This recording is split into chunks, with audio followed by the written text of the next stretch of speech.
Deep Dive Film School makes no claim of ownership of the film footage used in this episode. The film footage is owned entirely by the copyright holders. Also, we're going to spoil the hell out of this movie, so this is your warning. Welcome to Deep Dive Film School. This week we get into our third installment of our Cerebral Nightmares Festival with 2016's Under the Shadow. Let's dive on in.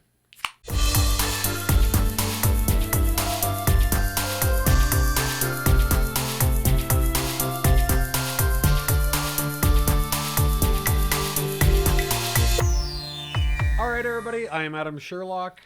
And I'm Adam Pulcher. And if you like what you see/hear, please like and subscribe. You can find us in all the spaces and places that people find good media. That's right. We do festivals, all sorts of different stuff. We have Forgotten Gems, 101 segments, all sorts of things to keep you having fun and interested in the history of film. That's right. Film. And this week... This is a good film. This is a very good film. You know what? This is a movie that I saw at Sundance in 2016, I believe. Wow. And I always thought of it as a very solid and pretty underrated horror movie. Mm-hmm. And it's one of those things, especially in the mess of Sundance, where you see so much that you kind of forget about, and you're like, oh, that was really good, but you've been seeing good stuff or really bad stuff all day, and it's just kind of a mixture of stuff. And this was always one that I came back to, and I'm really glad it's got an audience on Netflix now. It totally does. Yes. I'm glad it's somewhere to watch, because on a rewatch, holy shit, this movie is awesome. It's brilliant. I love it. It's brilliant. Well, and I think the one thing that's funny, and when you just said that about Sundance, and I forgot that that's how you told me about it all those years ago, but did anything in the description at Sundance tell you how scary it was going to be? Because it has some seriously scary moments in it.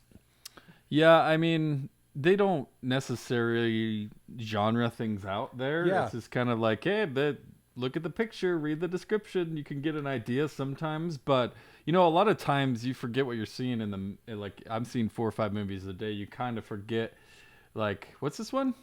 I kind of love that, though, because it means I do too. It could have just been a drama. It could have. So much of this movie, it leans into just being a drama about living in Tehran in the 1980s. And then when it takes its turn with the supernatural aspect, the horror tropes, holy shit, it gets scary. And it's if you didn't know that going in, I would love to trick somebody into watching this and being like, it's about a woman and her daughter living in Tehran in 1987, and then just all right, there you go. And then once it takes in the that middle turn, of a war-torn Iran-Iraq war, and this movie, just that setting alone is just already pretty tense, and there's literally bombs and shit going off around them. Yes. And so it's already pretty tense, and frame one of this score, I'm already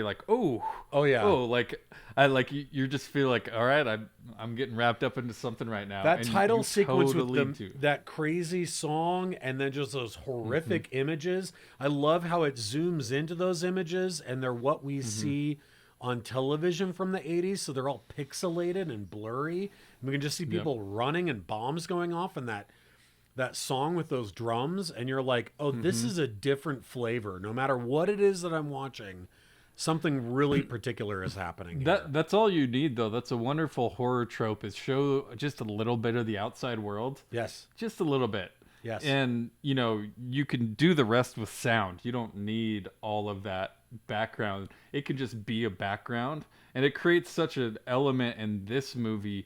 Written, directed by Babak Anvari. This is his first debut. It's his debut film for a full-length feature. He's did some shorts before that. Right. Nothing I had seen after that, but really deft hand here for a feature film, I think.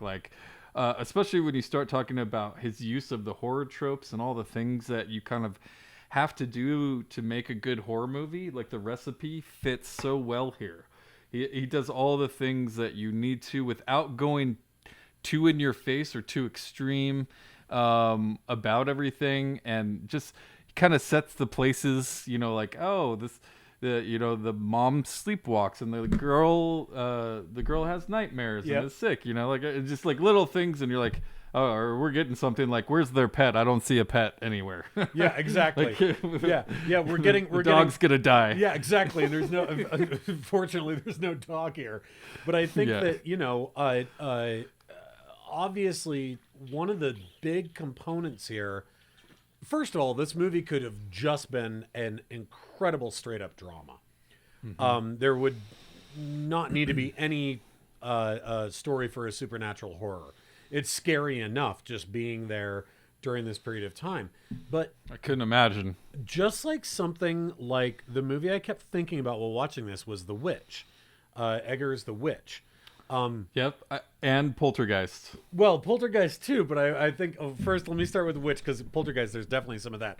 But what reminded me of The Witch is to drop a horror story right in the middle of a high drama moment in history, where that high drama moment is so poignant and resonant for any kind of storytelling.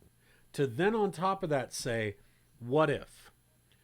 What if on top of everything else that we're already feeling in this heightened emotional state and state of threat, that maybe there really is a monster, maybe there really is a ghost, a demon, a witch, whatever the thing might be. What if that's also real? What's the over under on pandemic horror movies that we're gonna see in the next 5 years? That's just it. This is what I'm talking about, man. I mean, even if you want to go to something... At least five. Oh, yeah. Well, even if you want to go to something that came out years before, but you think about a movie like The Purge, like a movie like that is built upon the cobbled together ideas of the social anxiety that exists today, right? Like, this is what these things are for. Now, the other movie that this reminded me quite a bit of was Devil's Backbone, where we have, and literally we even have an unexploded bomb in both movies. Yes, we do. But also that we're living in this tension, right? We're living in this tension of the day and age. Pan's Labyrinth, to another degree, the same idea, where the politics of the era help to build this groundwork. Now, let's talk about this opening scene of our protagonist, her in this interview, trying to go back to school. Sheeta, yes, trying to go back to school. Yeah, she's wanted to be a doctor. She was politically active when she was younger, and now that's basically affecting her job and her ability to have a job and have a life, just to raise her daughter. And the guy basically says, well, you made a mistake, and mistakes have consequences. And they do in a totalitarian state, right? Like where you basically have no say in what you're doing. And choose another goal. Choose another goal in life. Yeah, you might want to choose a different goal in life rather than being a doctor. And she's like, all I want to do is just help people. So it's pretty heartbreaking, but it is a wonderful opening scene because it's probably a bit of a stretch to. No, I'm not even gonna go there. I was gonna go into a Shining reference that probably wouldn't have landed. So, but I think this opening. Of her in like the office with him. Just the opening. Oh, we don't it could be. Why not? Yes, I'm with you. Okay, could be. Right. Well, so I don't want to say it's quite The Shining, but you have this opening scene with this interview basically, and it's really not an interview in this one, but what that scene does kind of changes that person for the rest of the movie, and it changes her we never really see her as normal Sheeta. I think we see her in a pissed off, stubborn mood a lot of the movie, and it's because of she did what she believed in when she was younger. Now she's paying the consequences for it. But it's pretty hard for her to accept kind of what's been handed to her, especially when her husband comes home and he is having a modicum of success, even though he's being sent off to war. Like, he gets to at least go do shit. Yeah. She feels trapped into this house. And I think to a point that very much like The Shining, the house becomes a character in the movie. Yes, yes. Well, and I would say if you threw in a dash of, if I can do the same thing you're doing, Rosemary's Baby, where Can I acknowledge the list of movies we've already gone through in the first like 10 minutes of this movie? Just to give you a reference of this PG-13 horror movie. Yeah, but yet we have this this building of all these tenants, and all of them have different personalities, and this is really a feminist film. Her as our main character. Yeah, for sure. I love these little sprinklings in though of whether it's the guards at the checkpoint when she leaves from her interview, leering at her because she's a woman driving by herself, to the landlord not believing that she's the one who's closing the gate wrong because she's the only woman driver in the group, right? To them having to hide her VHS tapes and the fact that they have a VCR because it'll get confiscated by the state. Like, again, this outdoor presence is so oppressive. And just the fact that I mean, there's a scary moment in this movie involving Sheeta and her daughter, where they've left the apartment, but the Western VHS tape is still playing, and the super conservative woman who lives downstairs is peeking around the corner at them.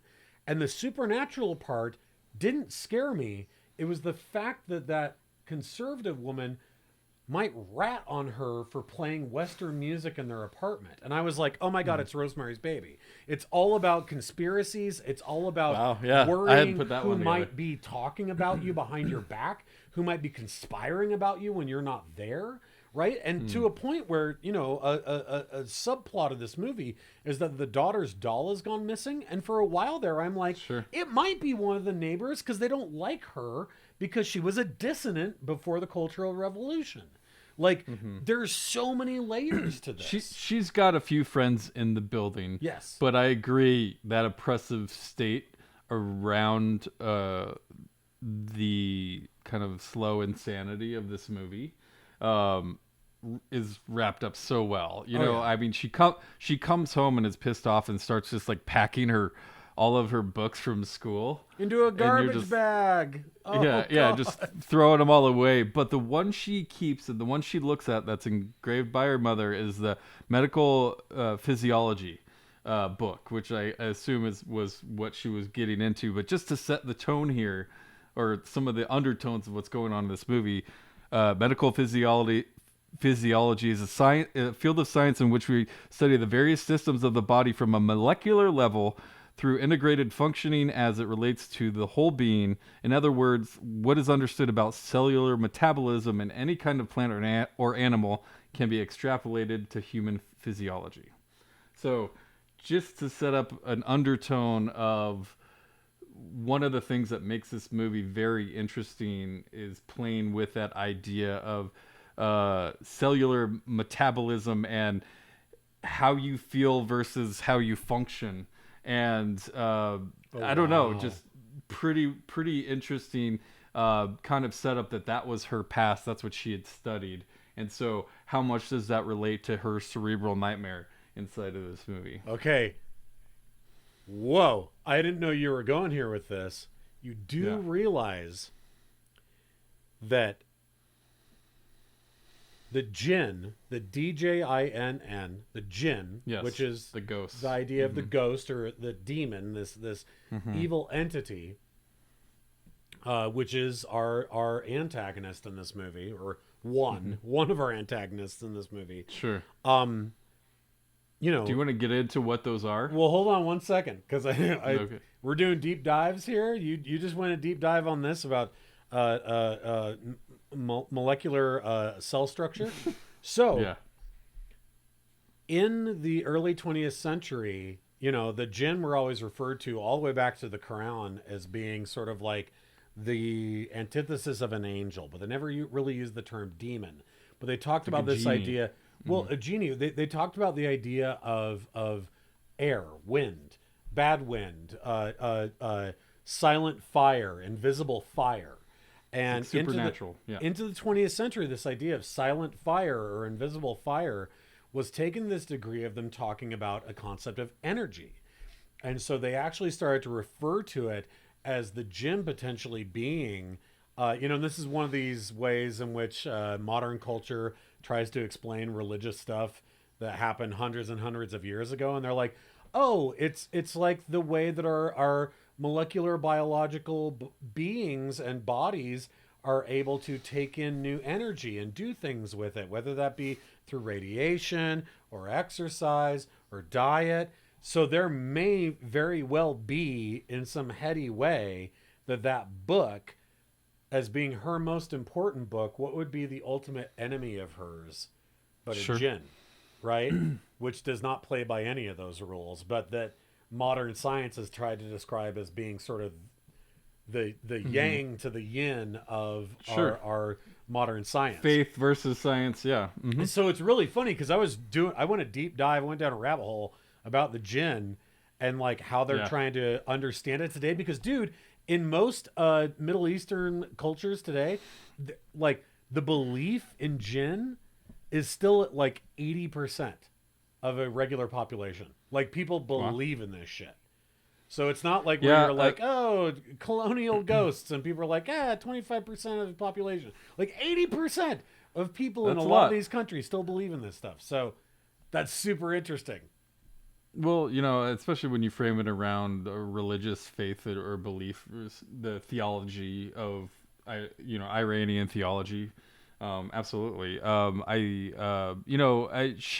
She's the skeptical dad in this movie for sure. Totally. I thought of that. There's other, most of the people, especially the landlord and his wife, are definitely believers. Oh yeah, completely. And she's the one who kind of plants a lot of seeds, and they're the ones who kind of adopt the mute boy and that kind of stuff.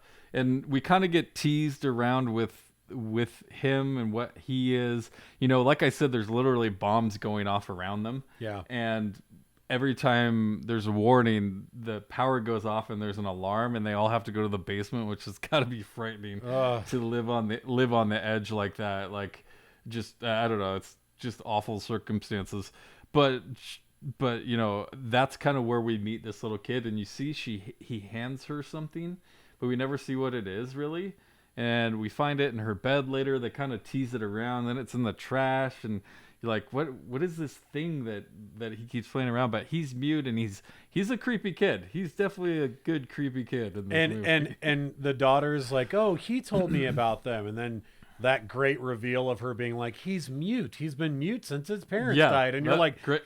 Great twist. Oh, it's so good. Great twist, yeah. But then again, like we hear him speak later to her, but like, is he supposed to be even talking, or did she imagine it? Or, I think this movie does, again, to this cerebral nightmare aspect of like what is or isn't happening. This movie does such a great job of playing with that and toying with us of what is or isn't happening to our main character. Another thing that I love here is the magical masking tape. I love there's the X's on the windows. Well, the X's on the windows is the start, but then the tape ends up being like, which I can just think of as being this symbolic. It's so sad. It's such a. Is it a Barton Fink? It has a Barton Fink to it a little bit where it peels. It's this incredibly sad symbolic thing, which is the country that this woman and her child live in, and the horror that she's facing and the fear that she has. She can't actually fix any of it. And even this stupid little X of friction tape against the glass, for what? Like, because your city's getting bombed? Like, what's it gonna do, right? And this idea of under the shadow, even the cover of the poster in the movie is of him, or of her and her daughter cowering with that X above them. That is the X on the window, and the X is only there. The X of tape is only there to keep from the shattering glass hurting anyone, but it's not going to keep the bombs from falling. It's not going to keep the glass from shattering. And so once she starts using it to also cover up the crack in the Yes. ceiling from when the bomb fell, when she starts using it to tape up the doll that's been ripped to shreds. It's like the symbolism is just Interesting. oozing, right? Like I don't think I definitely realized that with when she was taping the ceiling, but I didn't think about it with the doll. Yeah, that's interesting. none of it's it becomes like fixing this anything. It's like right? like a tool. Yeah. But it's not even a tool. It's a wish. It's a shitty wish that'll never actually fix anything, let alone the windows, and Yeah, it's not certainly even not duct the tape. demons. Right? Like it's Yeah. not going to fix anything. Like she put masking It's a Band-Aid. It's a Band-Aid for where a bomb almost fell on her family. Right? It's Holy like it's shit, yeah. the symbolism is just like that neutered desire to change a thing that you have no control over. Boy, that is like almost creepier than any demon in this movie. And I just thought it was a brilliant touch for sure. Absolutely. This movie is full of brilliant touches. You know, like we have this breakfast scene, just jumping back a little bit, where they do set up a lot and they talk about, you know, the husband's there. That's where he kind of reveals that he's being shipped off to war. Yep. He is a doctor as well, and she's kind of jealous of his not necessarily success, but just that he gets to practice because he's a guy. And also his needling towards her in this way of like, and I love this backstory that we just get through their dialogue, that they were kids together, right? That or not kids, but they were like early 20s, and they were both in college, and that she was doing what was right. Like she was speaking her mind. She was saying, "This is fucked up. We shouldn't do this." And he was concentrating on his schooling, and now he's throwing it back into her face to say, "Well, didn't I tell you not to get involved in politics?" And you're like, "Dude, how could you even stay married to that guy? Holy God." Like, that is super messed up, right? Like, of course he's being careful, but dude, that's so messed up, right? Yeah, I mean, I actually thought he could have been way more of a threat as her husband here. Sure. You know, because he tries to placate to her for the most part, and she's pretty stubborn, you know, like when he's leaving, she just throws on the Jane Fonda VHS and starts working out and ignoring him, which I think is a great outlet. I love it. But the, you know, she doesn't feel like he has authority over her anymore, right? I think a lot of it is her taking action and not dealing with this shit, and which maybe makes him seem a little less threatening, that she's past the state of like, yeah, we're not doing this. Like, I know I can't go outside without my face covered, but we're not doing this in here, not in my house. And I mean, and that's its own, it's, you know, it's really funny. And I'm skipping ahead a little bit, but there's the moment when something really scary happens, and she grabs her daughter and does what a smart person in a horror movie does and flees. And she's running down the middle of the street barefoot. Yeah. And she finds the cops to tell them, "Oh my God, what happened?" And these two guys turn and leer at her, and they say, "Oh, are we in Europe now?" Yeah. And it made me think, boy, you and I missed a huge opportunity when we did the Holy Mountain episode on isolation horror. I had a total blind spot for a version of isolation I never even thought of, which is the government will put you back in your fucking house. And they will make you apologize for leaving the house without a headscarf on. Because she almost goes to jail, right? Like, not even that she gets to tell an authority figure, "My house is haunted," but, "Oh, it's a good thing that he's feeling patient with you tonight, lady, because, you know, you'd get a lashing for this." And I just was like, you talk about those moments where you want to scream at your TV because they're like, no one's listening to her. And like, this is the biggest version of that, which is cover yourself up. The magistrate even tells her the biggest threat for a woman is being out without being covered. That's a woman's biggest threat. And I'm like, well, what about a demon in her house? Is that a big threat? How about that as a threat? You psycho? Like, it is so, and listen, you want to talk about symbolism. The fact that the djinn, when it shows up, is basically one of these shawls that she does not want to wear and takes off every time she comes inside, and the fact that that's what the demon appears as is as a shawl. Boy, symbolism on the head. And it's so scary, though. How is it so scary? It's just it might as well just be a person in a sheet going, woo! But it is the scariest. The way it moves. I hate it. I hate it. It's so scary.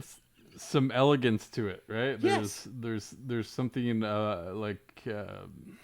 I don't know, that it's not really romanticized, but it romanticized in the wrong way. It feels old. Right? It feels old. Yeah. It feels classic, right? It feels like this classic spirit, but it is so threatening. Oh my God. Well, you also have the internal battle of going on of like wanting to do this job and losing her mother recently, and was it her mother's dream or was it her dream? You know, she has this internal battle that is making her that more pissed off at the world, right? And we get we get her and her daughter's relationship, which is kind of contentious. She's being a mom for the most part, and she cares about her child for sure, but it's also like the kid's doing some weird stuff that we don't totally understand. Dorsa is the name of the girl. That actress is phenomenal. She's so good. That little girl.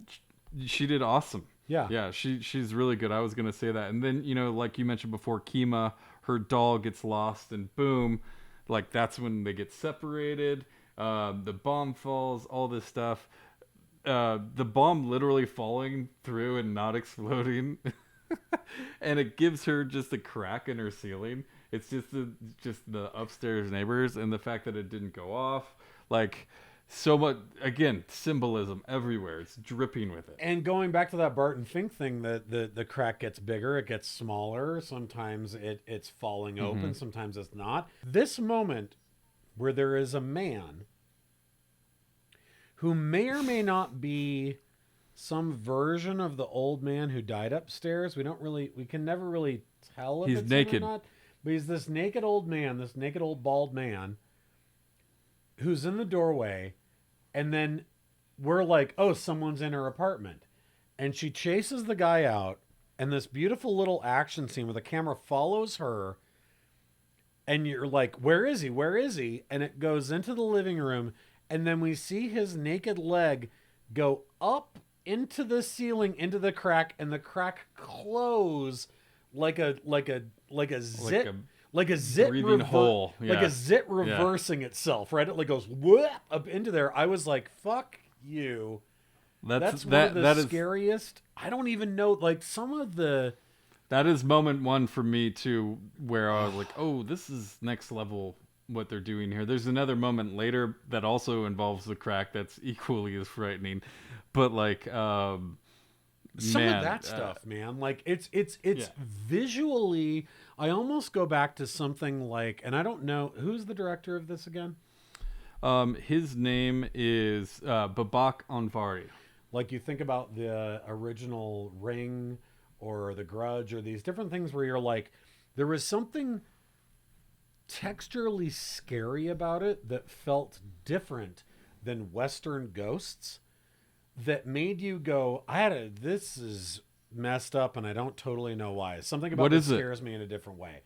And I don't know what it was, right? But there are things here, whether it's the bodies going up into the crack.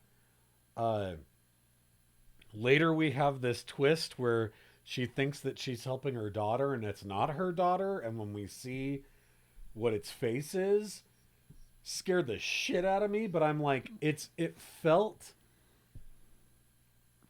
foreign is the wrong... I mean, it did feel foreign, but that's not the word I want to use. There was something that felt like I was getting a glimpse into a version of horror and a version of demonic that is not your typical exorcist, like, now she's going to float and say spooky things. Instead, it's like, it's going to pretend to be someone you know, and then it's going to be lethal in this very different way. Like, does that make any sense to you? Absolutely. Yeah, no, that's what makes this movie unique. The different take on demonicism. Is that a word? Sure, why not? Sure. But having the historical nature of a different culture behind it, I think definitely adds something where you know, different to the horror, because you have different emotions going into it. You're more protective of certain things. You know, especially when you start the movie in a very like tense way, even with just the score, and everything. All that stuff adds up. You know, you have the daughter who, you know, keeps getting sicker and sicker, and the more she doesn't have her doll, and she even takes her to the doctor, and he's like, there's nothing wrong with her. There's no symptoms of anything going on here. Yeah. So the cerebral nightmare is happening for both of them. You know, once she gets that glimpse of the presence in her house, that's when they kind of start pitting against each other. She finds the Jane Fonda tape in the trash, ripped apart, and blames it on her, and she denies it, and you're just like, something's happening here. And you know, there's a great line where I think it's one of the neighbors, or maybe it's the doctor, I can't remember it. He says people can always convince themselves something is real if they really want it to be, and it wants to take advantage of her fear and anxiety. Yes. Which is the kind of the main crux of the movie here, right? That's really what they're describing. Oh, exactly. And you know, you think about it, this came out, I want to say the same year or right around when Babadook did.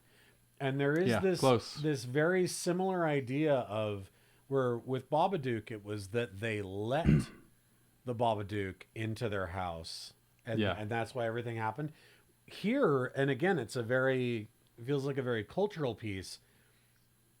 It was attached to the bomb. Well, and the djinn took the book that her mother gave to her, and it took the doll that Doris's father gave to her, and that there's this idea that if it takes a thing that you want, it'll always have a piece of you. Right? Yep. And there's something. Well, always know how to find you is what they say. Yep. It takes something personal to you, like her outlet with the Jane Fonda tape or the doll or whatever we're talking about here. And there's something extra scary about that, where it's like that's how it knows you. That's how it keeps an open line of communication with you. Love it. I have to say, I want to get to probably there is a handful of deeply scary. The hand, that one got me. That was my big jump scare. Through the window? Yes. Yeah. Okay, there is a couple of these. The hand through the window is a big one.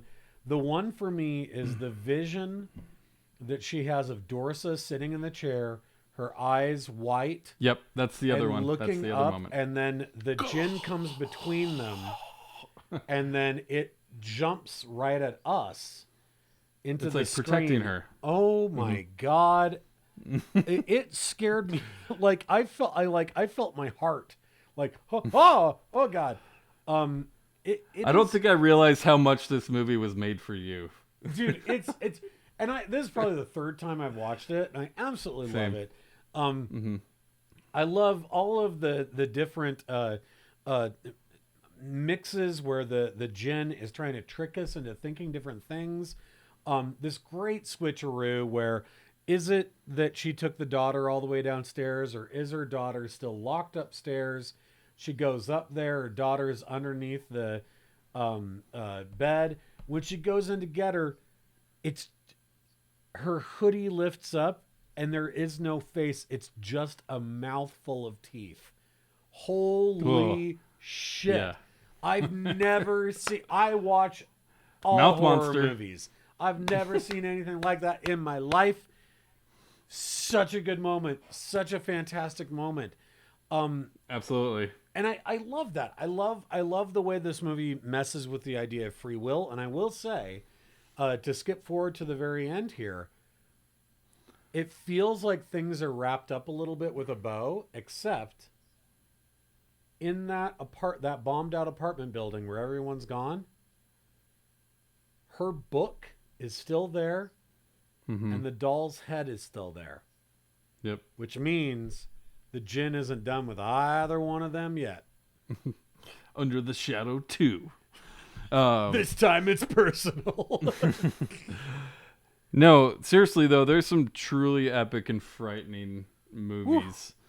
Or I'm sorry, images in this movie. And it didn't need them. It didn't even need to go there. It could have been like a little creepy, and instead, like it scares the shit out of you in a handful of moments. No, it went to that next level that makes it a unique, kind of one of a kind movie. I mean, really, the stuff that we're comparing it to is all amazing, epic stuff. Oh yeah. Really, really, really glad we got to rewatch this one. You know, there's points in the movie too where you're just like, you know, is she doing all this shit sleepwalking? Like, because we know like no one can sleep. There's also that tired factor that they don't really talk about. It's just again like, the Babadook just thing, like, where it's just like I'm losing day like or night. you're delusional. Well, and the camera angles also do a very similar thing to Babadook, where she's laying down and the camera is sideways with her, and when she sits up, the camera sits up. Yep. I love those moments. Like again, this is why I wanted it on the Cerebral Nightmare Fest, is that until we really see the djinn, all of this could be something different. And even when we see the djinn, I think, okay, this is the last comparison I'm going to put it to, which is another Polanski film, but I'd say Repulsion. Sure. Not just because of the cracks in the wall and the ceiling and the hands and feet That's falling funny. through it all over. That's definitely part of it. But it is also watching someone in an apartment by themselves, although she has a daughter, losing their mind slowly or quickly. Slowly right? going crazy. Yep. Yeah. And it has that feel of like somebody knocks at the door and you got to go and you open the door this much and you're like, hey, right? Because like you don't want to let them in because this might just be all about you, right? Well, like, also, and also, I just think, again, I think the building is a character in this movie. oh, completely. Like it almost feels like it has a breathing heart, especially when that fucking creepy ass naked guy goes up through the crack. You're like, okay, that's the bomb is the heart for sure. Like that's God, that's something there. But like, you know, they even near the end where they're in the basement and the floor turns into kind of this goopy quicksand that is out of like under the skin or whatever. Totally under the something skin. like that. Yeah. But like, I don't know, the visuals here are just pretty masterful for a debut film. What? Yeah. Anyways, just a really, really solid indie horror thriller. It's nothing relying too much on gore again, which I always prefer. And the scares are really good, but there's only really a few like jump scares. It's just really well done, well timed, well set up horror. In fact, Love it. Love it also. In fact,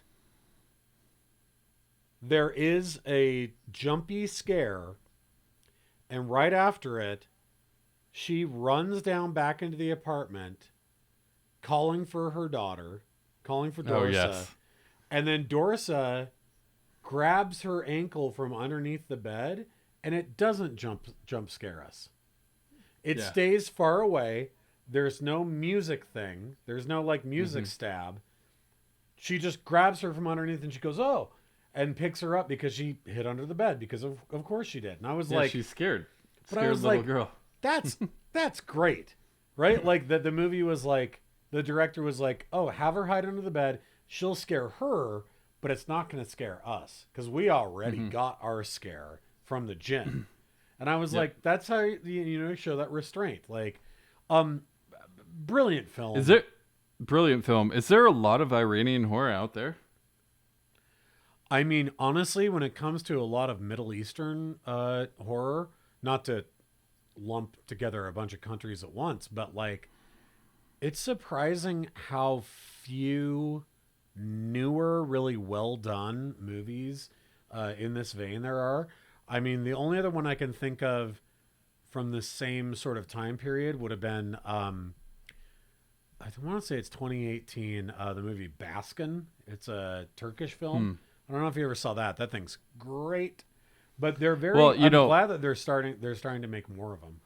Yeah, I mean their whole history of how they view art in some of those countries too is completely different than us in America, where it was like celebritized, right? Like it's the opposite. Well, exactly. Or even when you're thinking about, Jinn is originally a creature that is from the Quran, right? And you go, well, it predates the Quran, but it's talked a lot about in that.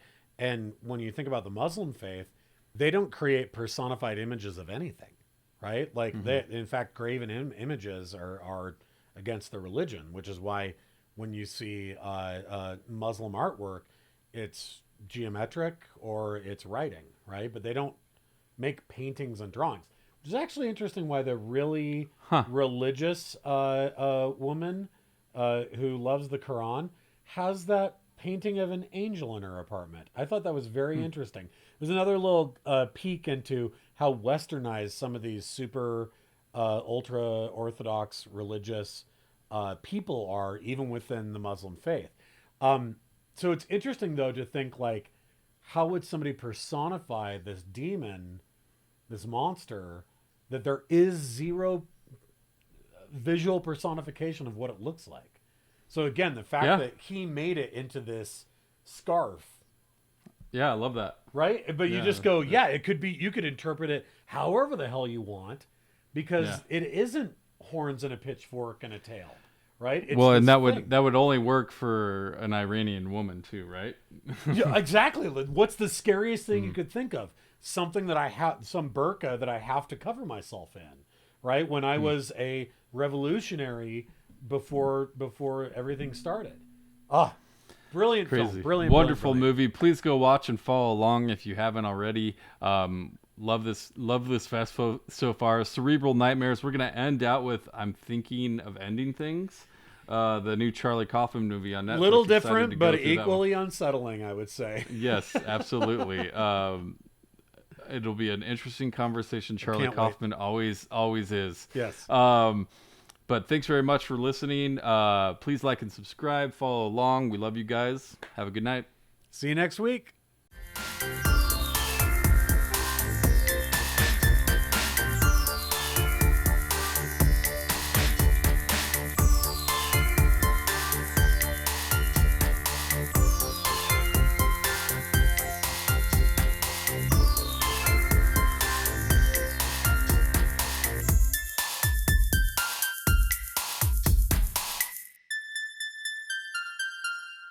Do you think Borat is funny? Boy, I used to. What does that mean? Well, in the same way that I used to think that, like... Well, okay. I guess used to in the sense that I could probably watch the first movie again and laugh a whole bunch. But I don't know if I need to see more. Kind of the way that I feel about like Anchorman. Like I could watch the original Anchorman, but like Will Ferrell doing Anchorman, I'm like, even Anchorman 2, I was like, I don't know. I get it. I mean, there's a lot of that out in the world for sure. Yeah, and I get it too. I just I do the same thing, and like if I watched it, I'm sure I would laugh, and it's not like I hate it, but I also am like, I don't need to watch it. I don't know. And I don't mind cringy humor at all. But it's like, I thought the same thing about Ali G too. Like it's kind of just a little too much for me.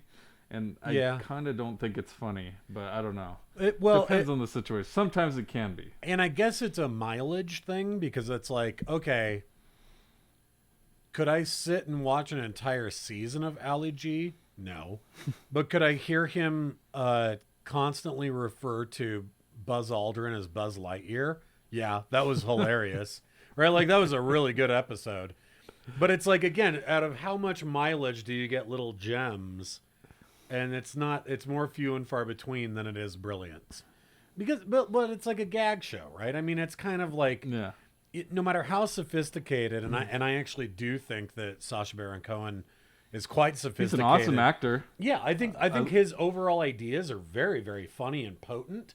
But at the end of the day, it's still kind of punked with Ashton Kutcher, right? It's true. A better actor, better characters, but it still is like candid camera, essentially, at the end of the day. Basically, yeah. Yeah, that's how I feel like it is kind of we've seen it before kind of It's a gag show. I've never really been a gag show kind of guy. Yeah, I wonder in 20 years how we'll look at it. Is he like just like Tom Green is looked at now or something? Oh my God, Remember even Tom now, Green? well, jeez. I was going to say, even now, Tom Green isn't Tom Green. Even now, Tom Green I just is- mean the show itself and the concept of the show and kind of what he was doing looked at upon then was like pretty extreme Yeah. and uncomfortable, but pretty funny. But who the hell remembers Tom Green now? Like, if you asked anybody, well, okay, our age, but like if you asked anybody Oh yeah, for sure. who can buy liquor at a liquor store, who Tom Green is, they'll be like, does he work here? Who? Like, they would have no idea who you're talking about.